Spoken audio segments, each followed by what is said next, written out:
একটাই slogan, India out, India out, India. বন্ধুরা, পূর্ব পাকিস্তানের ঘরের ভেতরে জোরসোরে ডাক উঠেছে ভারত বয়কট।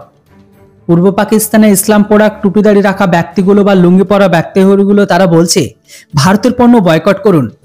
তারা ভারতকে বোঝাতে চাইছে আমরা ভারতকে ভাতে মারতে চাই। কিন্তু পূর্ব পাকিস্তানে ইসলাম পোড়া গ্রহণকারী বা টুপিদাড়ি রাখা পরিহিত জঙ্গিগুলো জানে না ভারতকে ভাতে মারতে গিয়ে তাদেরই ভাতের অভাব পড়ে গেছে। এরা জনম দুঃখিনী তো ছিলই, প্রথম থেকে এরা ঠিক মতো দুবেলা দুমুঠো খেতে পেত না। এমনকি এদের এক একজনে 5-7টা করে বাচ্চার কারণে তাদের মুখেও ঠিক করে দুবেলা দুমুঠো অন্ন পর্যন্ত জোগাতে পারত না।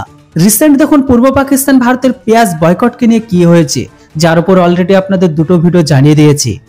ভারতের পেঁয়াজ বয়কট করতে গিয়ে তারা নিজেদের দেশে পেঁয়াজ কিনে খেতে পাচ্ছে না।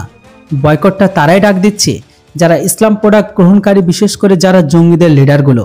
তারা ডাকতে গিয়ে যে সমস্ত সাধারণ মানুষগুলো তাদের কথা শুনে বয়কটে এসে যখনই তারা পেঁয়াজ কিনতে যাচ্ছে, সেখানে ভারতের পেঁয়াজ দাম হচ্ছে 40 থেকে 50 টাকা কিলো, তো সেখানে তাদের ঘরে উৎপাদিত পেঁয়াজের দাম পড়ছে 110 থেকে 30 টাকা কিলো। সেখানেও তাদের মাথায় হাত। এর থেকে বড় ইন্টারেস্টিং ব্যাপার এটাই, তারা ভারতের পণ্য বয়কট করে তারা অপরচুনিটি প্রোডাক্ট কি নেবে সেটা এখনো নিজেরাই জানে না। এমনকি তারা কনফিউশনে পড়ে গেছে। প্রথমে ফ্রান্স বয়কট করে আবারও সেই ফ্রান্সের জিনিস ব্যবহার। তারপরে ডাক উঠলো সোশ্যাল মিডিয়া জুড়ে ইসরায়েল পণ্য বয়কট করে এখন ডাক উঠেছে ভারতের পণ্য বয়কট। অ্যাকচুয়ালি কি এরা সবকিছু প্রোডাক্ট বয়কট করতে পারবে?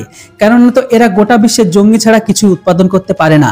যে সমস্ত প্রোডাক্ট বা পণ্যগুলো ব্যবহার করে তাও তো সবগুলো অন্যদের, নিজেদের বলে আছে কি? জঙ্গি ছাড়া এরা বানায় কি? তাছাড়া আজকের দিনে আপনারা দেখলে বুঝবেন যে প্ল্যাটফর্ম থেকে এরা জোর সরে বলছে না ভারতীয় পণ্য বয়কট করুন, ফ্রান্স পণ্য বয়কট করুন, ইসরায়েল পণ্য বয়কট করুন। তারা সেই সমস্ত প্ল্যাটফর্মগুলো নিজেদের বানানো নয়, তারা সেটা অন্যদের বানানো প্ল্যাটফর্ম, সেটাও তারা ব্যবহার করছে। এবার আপনারাই বলুন, এরা কি আদৌ ভারতীয় পণ্য বয়কট করছে, না ফ্রান্সের পণ্য বয়কট করছে, না ইসরায়েলের পণ্য বয়কট করছে? না আসলেই তারা ইসলাম প্রোডাক্ট গ্রহণকারী টুপিদাড়ি রাখা জঙ্গি ব্যক্তিগুলোকে বোকা বানানোর চেষ্টা করছে? বন্ধুরা, ভিডিওটা দেখে নিন, তাহলে আপনাদের সামনে সবকিছু পরিষ্কার হয়ে যাবে। আপনাদের স্বাগত জানাই।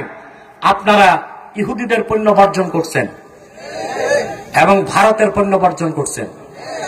ইহুদিদের পণ্য বর্জন করবেন, ভারতীয়দের পণ্য বর্জন করবেন।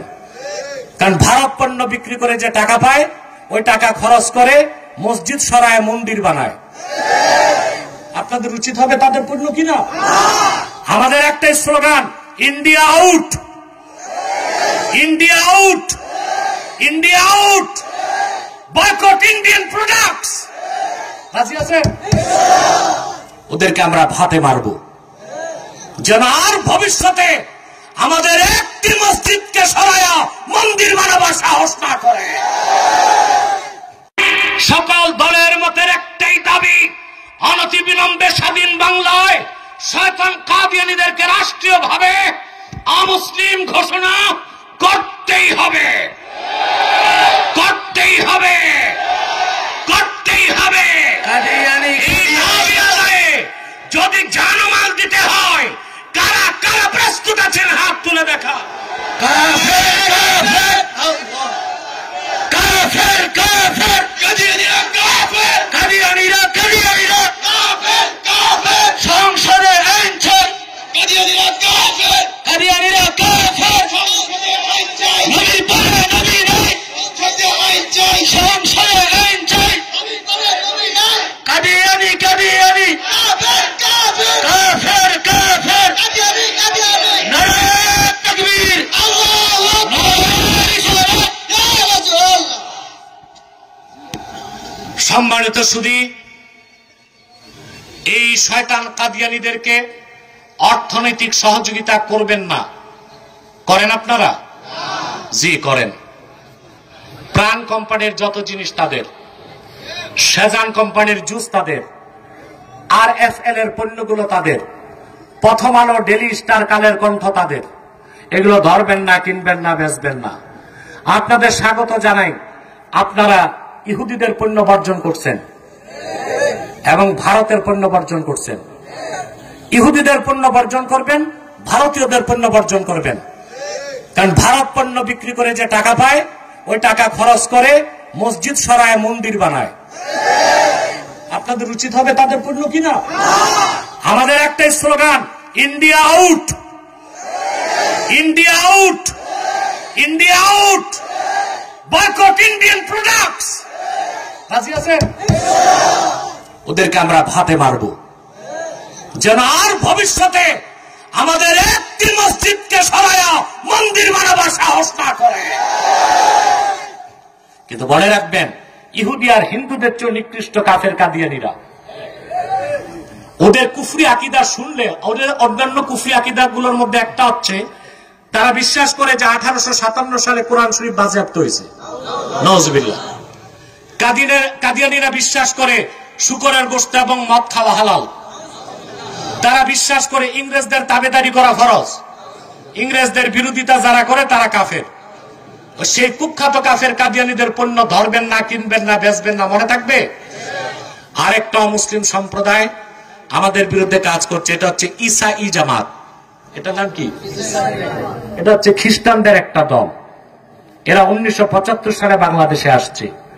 এরা সবচেয়ে বেশি ক্ষতি করছে ময়মনসিংহের সরিষাবাড়ি, জামালপুর, নালিতাবাড়ি, শেরপুর, এসব এলাকায় হাজার হাজার পরিবারকে তারা খ্রিস্টান বানিয়েছে। ময়মনসিংহের আলেমদেরকে এখন তো জাগতে হবে। এদের পুরো নাম হচ্ছে ঈসাই তরিকাভুক্ত মুসলমান, আদতি খ্রিস্টান। আসলে কি খ্রিস্টান? তারা মানুষকে খ্রিস্টান বানায়, বলে তুমি মুসলমান, তবে তুমি ঈসার উম্মত মুসলমান। ঈসার উম্মত মুসলমান না খ্রিস্টান? এরা 2.5 লক্ষ পরিবারকে বাংলাদেশে ইতিমধ্যে খ্রিস্টান বানাইছে। তাদের মাস্টার প্ল্যান হচ্ছে 2050 সালের আগে তারা 6 কোটি মানুষকে খ্রিস্টান বানাবে। কিন্তু রেজিস্ট্রারি খাতায় নাম থাকবে মুসলিম হিসেবে, থাকবে কি খ্রিস্টান, কিন্তু নাম থাকবে মুসলিম। বুঝে ঈসাই মুসলমান, আদতেই খ্রিস্টান। তা আপনিও টের পাবেন না হঠাৎ 6 কোটি খ্রিস্টান কেমনে দাঁড়াবে। ওরা তো আপনার পাশেই থাকবে, আপনি তো চিনতে পারবেন না। বুঝতে পারছেন ভাই? এদের বাংলাদেশের নেতার নাম শামসুল ইসলাম। চিন্তা করেন, নামও রাখছে আমাদের মতো নাম, নামও রাখছে আমাদের নাম। এদের টার্গেট হচ্ছে 2050 সালের মধ্যে তারা পার্বত্য চট্টগ্রাম, ভারতের মিজোরাম আর বার্মার আরাকান 3টা অঞ্চল নিয়ে একটা খ্রিস্টান রাষ্ট্র বানাবে। নামে খ্রিস্টান রাষ্ট্র, চালাবে ইহুদিরা। বুঝলেন? বাংলাদেশে মুসলমানদেরকে দেশের স্বাধীনতা রক্ষায় এগিয়ে আসতে হবে। কারণ কি জানেন? যারা রাজনীতি করে প্রত্যেকে মাথা বেঁচে রাখছে। কেউ দিল্লির কাছে, কেউ ওয়াশিংটনের কাছে, কেউ তেল আবিবের কাছে। শুধু আলেমরাই বাংলাদেশে মাথা বেচতে পারে না, আলেমরা মাথা দিতে পারে। 5ই মে আলেমরা মাথা দিছে, ভবিষ্যতে আলেমরাই মাথা দিবে। আলেমরা মাথা বেচতে পারে না, বুদ্ধিজীবীরা মাথা বিক্রি করে, এই দেশের রাজনীতিবিদরা মাথা বিক্রি করে। আলেমরা মাথা বিক্রি করতে পারে না, দ্বীনের সাথে মাথা উৎসর্গ করতে পারে। দেশের স্বাধীনতা রক্ষায় এক হয়ে যাবেন।